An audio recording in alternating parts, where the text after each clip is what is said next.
Welcome back, Nerglings. Happy Deadcember. Now, it's coming to the end of Deadcember, so I figured it would be time to show you what I have managed to do this month. Let's get to it. What have we got? We've got the 1990s mummies over here. Now, that's the full set of 8, so each of the models that are or were available in the 90s are included in that regiment there.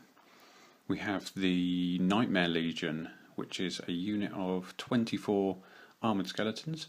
Now, I haven't managed to find any shields for them, so what I'm going to do is I'm going to find some washers and pin them onto the models on the little pips that they have for the shields.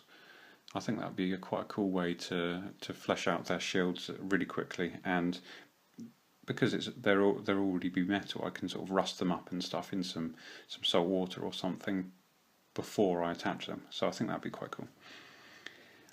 We've got a weight, or is it a ring wraith? I think no, sorry, it's a ring wraith that I've painted as a wraith. So he's pretty cool. We have the zombie dragon, which is a fab model. It's an old Tom Meer sculpt from Raupartha. Very nice indeed. We have on the far left here, a mannequin, a little mannequin riding a giant bat. Quite sort of a goofy model, but I really like it. I think it's quite characterful. Next to him we have the Shroud, or the Wraith, so I would potentially use it as a Wraith from Reaper. Very nice model indeed, very sort of spooky looking. We've got a classic Necromancer from the 1990s, I believe. Again, very nice model. Over here on the right hand side we have Krell, so this is the original version of Krell from the Terror of the Lichmaster set. He's a pre-slaughter model, and I think he's actually the only pre-slaughter model in the army, unless I'm mistaken. Oh no, I think he's the only pre-slaughter model in the army, which is very cool.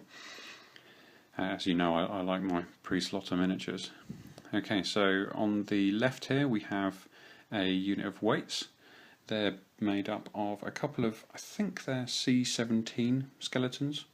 Not entirely sure if that's right. I'm pretty sure it's right, but not 100%.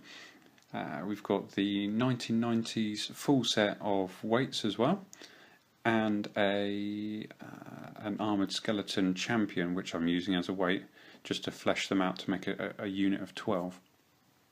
Finally, we've got the Mouth of Sauron, so again another Lord of the Rings model there. In the middle we have Heinrich Kemmler, so this is the original Heinrich Kemmler from the Terror of the Lichmaster, and he's a fantastic model.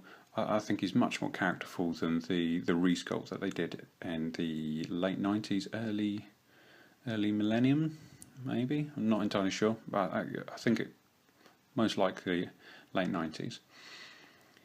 For the ghosts we have, I think there's two barrow weights from Lord of the Rings, 2 weights from Warhammer, and 3 banshees from Warhammer. Hey, check me out. So they're all painted as ghosts, and they'll be ghosts. Very nice. And last but not least, we have the corpse cart, which is one of my favourite models of all time. I think it's super characterful. I love the little guy on the top that's sort of driving the cart, and I've sort of added my own little sort of kooky weirdness to it by adding in sort of an old crooked tree as well. Right, this mini project has been an absolute blast, and it's been really fun having you along for the ride. Be sure to let me know which unit or model is your favourite in the comments below. So, be sure to like, comment and subscribe, and thanks very much for watching. Peace.